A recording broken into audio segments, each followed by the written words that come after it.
Então, quero agradecer, né, os que estão participando hoje com a gente, né? Sejam bem-vindos para mais uma aula, né? Então, boa noite a todos, né? E vamos então dar continuidade nesse debate, né, da questão de como que a cultura, né, ela dialoga com a comunicação e vice-versa. Uma comunicação estimula, né, a questão da cultura organizacional. Pois bem, a cultura da organização, ela é formada, faltou um acento ali, mas ela é formada pelas redes de comunicação formal e informal, sendo que esta e é aferida pelas expressões dos funcionários e laços informais. A outra, a ponta do sistema cultural.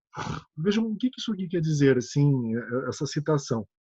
Nós temos dois ambientes, né, informacionais dentro de uma organização. Em primeiro lugar, a gente pensa em toda aquela informação que ela vem, que ela nos chega de modo formal, né, que é aquela que são assim a comunicação, os conteúdos que vem da alta gestão, né, para a base, né, aquilo que a empresa ou qualquer outro tipo de, vejam só, quando eu falo organização, eu estou pensando na empresa privada, eu estou pensando nas organizações de direito público, né, o município, né, a própria União Federal, o terceiro setor, as ONGs, né. Então, quando a gente fala organização, é no sentido geral, né, público, privado, terceiro setor, né. Então, como que de repente você consegue motivar as pessoas e organizar o dia a dia profissional dentro de um ambiente que é composto de várias pessoas de vários interesses, diversos interesses. Então tem que haver um norte, uma linha de pensamento, tem que haver um direcionamento que geralmente ele é ditado pelas pessoas da parte estratégica da empresa, aquelas equipes que olham a longo prazo. Poxa vida, como nós iremos viver os próximos 10 anos, os próximos 4 anos, como iremos viver no ano seguinte, como a gente irá viver esse ano. Então você pensa estrategicamente, né, a caminhada das organizações. E esse processo, ele não fica guardado numa gaveta, ele precisa ser comunicado para as demais pessoas, como se todo mundo fosse sócio de todo mundo, como se todo mundo estivesse cooperando com todo mundo, que, aliás, quanto mais cooperativa é a organização, mais chance ela tem de sobreviver do que organizações que estão em constante conflito, competição, e ninguém ajudando ninguém, e aquele rolo todo, né? Mas o fato que você terá um canal que é formal, oficial, né, por via de memorandos, e-mails oficiais, revistas, enfim, cartazes, né, reuniões, como a gente irá conversar ali logo adiante, top-down, né, ou de cima para baixo, e também existe um sistema de comunicação também que é informal, criado entre os próprios colaboradores, nos seus diversos níveis, né, em vários contextos. Vocês já ouviram falar do chamado rádio peão? Pois bem, a rádio peão é isso, né? É você ter as pessoas falando nos corredores, falando na sala do cafezinho, lá nos momentos de intervalo. Esse diálogo mais assim descompromissado, né, que inclusive usa um jargão mais coloquial, mais do dia a dia, ele também forma uma cultura organizacional. Aquilo que se passa nos corredores de uma empresa também, né, mesmo que não seja o discurso oficial da empresa, assim, tão diretamente, mas na chamada rádio peão você aprende muita coisa, você ouve muita coisa. Então, você tem na atividade dos funcionários, né, dos colaboradores, seja em qualquer nível da organização, é uma construção diária de uma cultura que irá permear a empresa como um todo. Eu comentei com vocês, e é algo até um pouco óbvio da gente refletir, que se você trabalhar em 10 empresas, as 10 empresas serão diferentes, né? Então, se você trabalhar em diversos locais, cada um terá suas características e o seu jeitão de ser, o seu know-how, né? Sua forma, seus procedimentos e a própria relação com as pessoas, né? O pessoal tem alguma colocação? Ah, não? Pois bem, então indo adiante, conhecer a cultura é importante do ponto de vista da organização para aumentar a efetividade dos negócios. Quando a gente fala cultura aqui é num sentido geral. uma cultura que está externa, né, à empresa ou à organização, e também a cultura que está de modo interno também, né? Então, o que acontece? A gente precisa conhecer a cultura justamente para poder intervir nela, né? Como é que você vai criar uma organização, uma empresa ou algo parecido, se você não sabe como que o ambiente que você vai trabalhar. Ah, eu quero um alemão que abriu uma fábrica no Brasil. Ele precisa ter um mínimo de noção do que acontece na realidade brasileira, como são as pessoas dentro da realidade brasileira, certo? Então, é claro que conhecer a cultura irá garantir maior efetividade, né, de todos os procedimentos, né, da empresa. Mas daí fala assim, e sob a ótica da comunicação interna, é imprescindível, pois ajuda a detectar quais são os melhores caminhos para atingir eficientemente o público interno. Puxa, e por que é importante eu conhecer e comunicar meu público interno? Se você, por exemplo, trabalha num escritório, seja de contabilidade, que tem 5, 6 pessoas, isso é rápido, é olho no olho, você resolve a situação rapidinho. Agora, imaginem aquelas empresas com 200 funcionários, 300 funcionários, né?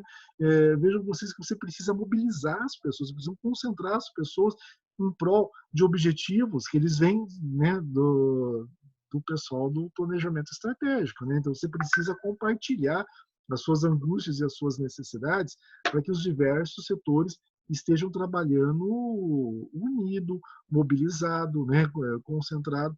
Então, quanto mais, né, mobilizado está a organização como um todo, melhor e mais eficiente é a produção de serviços ou produtos, né? E a razão de ser das organizações é entregar algo para a sociedade, sejam serviços ou sejam produtos, né? Então, se você começa a produzir coisas de baixa qualidade, de baixo valor, o que acontece? Você começa a perder cliente e, é claro, em última análise, o teu negócio é perdido. Então, se você quer cada vez mais atender uma clientela com qualidade, você tem que melhorar a relação com seus funcionários, né, com seus colaboradores.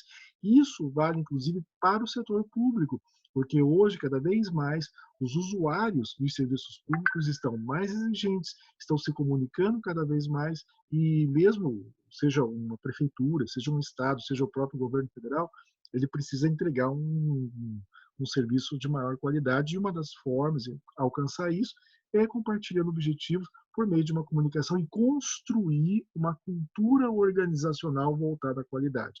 Isso é uma opção estratégica e daí você tem que batalhar atrás dela, tudo bem? Um fato meio curioso para a gente analisar aqui, né, quando eu estava fazendo a pesquisa para preparar essa aula, cai um pouco nessa questão aqui, que vejam que a comunicação, uma vez que ela irá estudar a cultura, que ela irá buscar elementos, né, da cultura onde a instituição se concentra, vocês vão notar que ela irá se apropriar de vários elementos que estão inseridos na sociedade. Vejam só, pessoal, acho que eu já comentei isso com vocês, eu quero até reiterar que a empresa ela não é algo pairando no vácuo. Ela irá estar sediada numa realidade que já tem uma história, né? Já tem uma construção histórica prévia, né? E não só isso, existe uma série de símbolos e elementos do imaginário coletivo, né, que permeiam a realidade da sociedade. Então, a comunicação apropria-se dos elementos constitutivos do universo simbólico da cultura.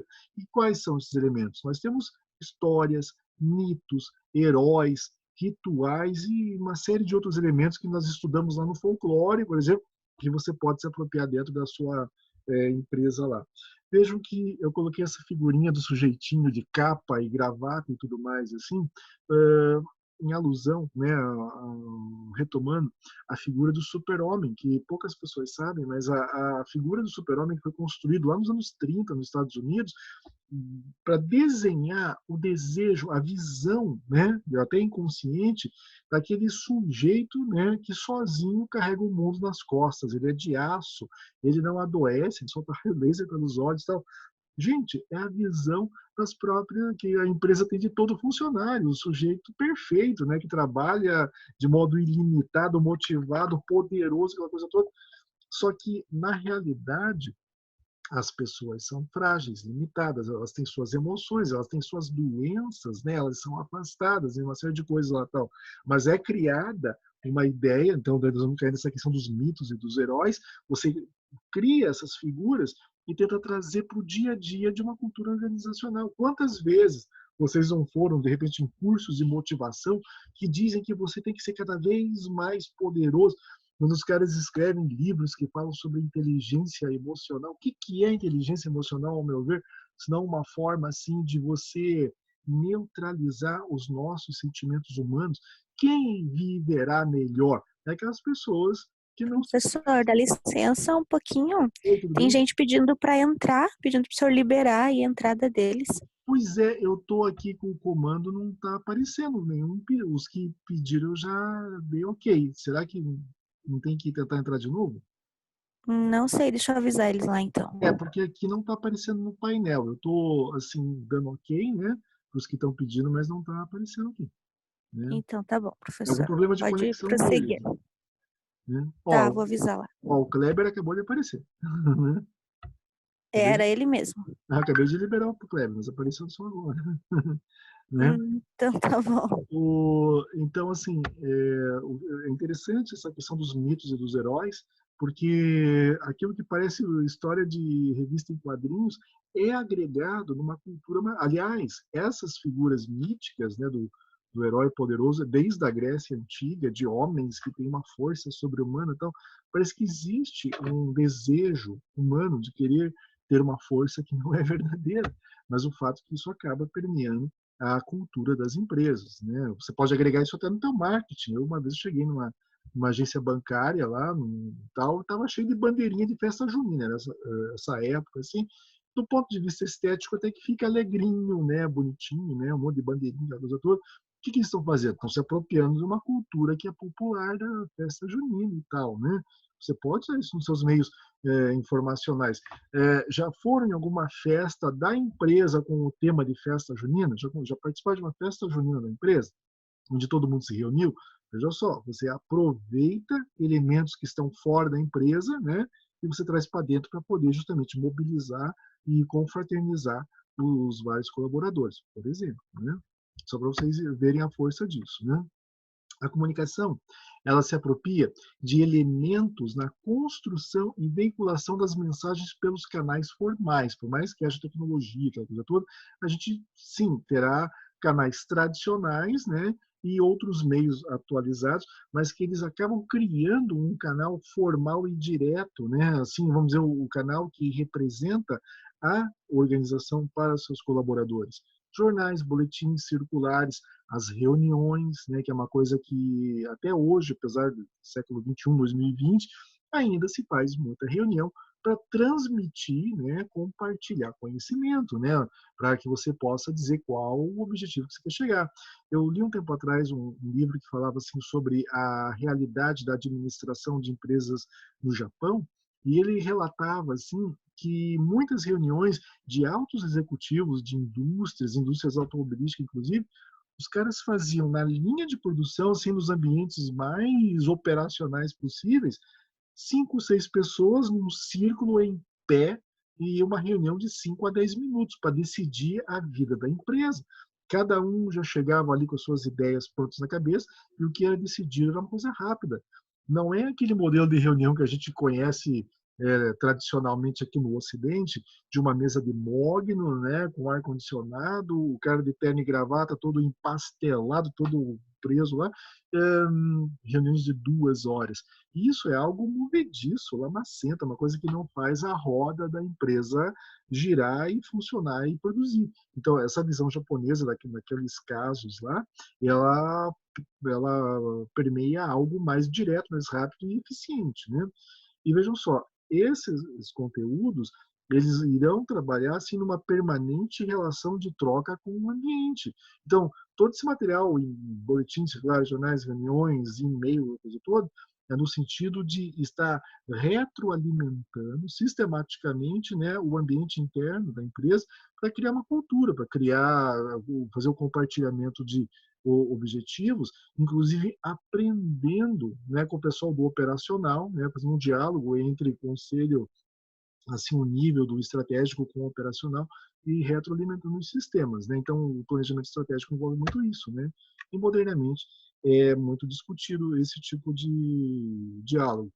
E aqui, né, são alguns exemplos para a gente pensar quais são as direções, né, das informações, como elas migram dentro de uma organização, né, seja uma grande organização, seja que a gente tem uma mais enxuta, mas existe, por exemplo, o fluxo descendente, que são informações que vêm de cima para baixo, né, o estratégico para o operacional, né, modelão pirâmide tradicional, né, mas modernamente existe um fluxo ascendente, né? Então, quando você pega aqueles autores de administração, como Kaplan e Norton e outros carinhas lá que estudaram casos da General Motors e outros fenômenos administrativos nos Estados Unidos, por exemplo, ele mostra como, de repente, a turma da linha de produção também apresentam soluções para o conselho gestor.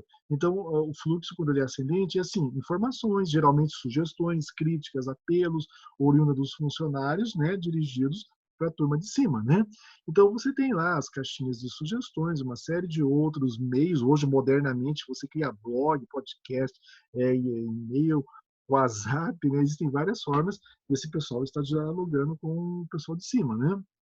Tem o fluxo horizontal, né, que é aquilo que é eu no mesmo nível do meu colega, né, que é quando a organização ela dialoga de um setor para o outro, por exemplo, a turma do RH conversando com a turma da logística, que conversa com a turma da produção, né? Então, assim, você não está conversando nem com o pessoal do nível hierárquico superior, nem a turma abaixo de você. Você está conversando com colegas, né, no mesmo nível que o seu, no mesmo nível hierárquico que o seu.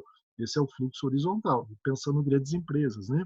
E o transversal, que faz uma, né, para tudo que é lado, né? Onde você não leva em consideração a hierarquia, e daí é de baixo para cima, de cima para baixo, de um setor para outro, e é assim um fluxo mais intenso, né? Então você irá ter várias situações onde vários departamentos estão conversando de uma forma mais complexa e assim com a tecnologia da informação que nós vivemos hoje, né, com os recursos de hoje, isso está cada vez mais viável, né? Resta saber que tipo de engenharia, né, de informação você vai adotar na empresa para poder gerenciar informações que realmente são pertinentes, porque no meio de tudo dessa panaceia tem muita coisa que não se aproveita, inclusive vindo de cima para baixo, tá, gente? Não é porque tem um corpo gestor que os caras acertam sempre, né? Tem muitas ideias que são absurdas e, e servem de motivo de piada até no operacional. Eu já vi isso, né? A gente já sabe que existe, né?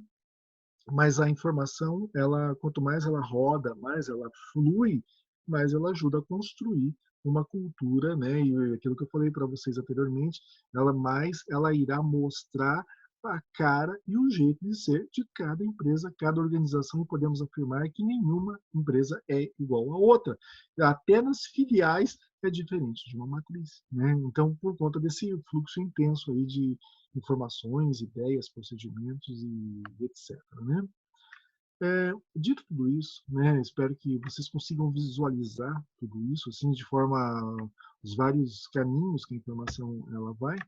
Eu deixei lá no fórum, né, valendo nota, uma atividade para que vocês possam responder e possam desenvolvê-la.